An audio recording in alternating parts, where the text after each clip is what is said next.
In enkrat sem ravno prej, ko si omenil Gregorja Kosija, ne, ki ga seveda oba zelo dobro poznava, je enkrat v nekem intervjuju tudi omenil, da danes ljudje živijo na kredit.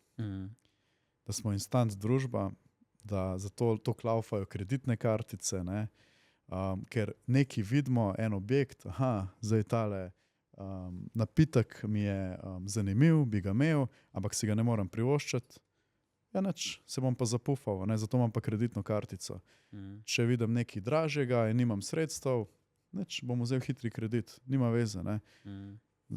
Da smo instant družba, ki instantno hitro želi zadovoljevati svoje potrebe in s tem zgubljamo na potrpežljivosti in tudi koncentraciji. Če gledamo, koliko se ta span koncentracije manjša, koliko je recimo že moj manjši od mojih staršev. Primer dam.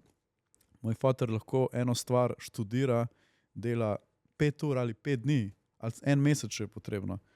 Mene pa že po 1 uri ob živce spravijo, sem že nekje z mislimi na drugi strani.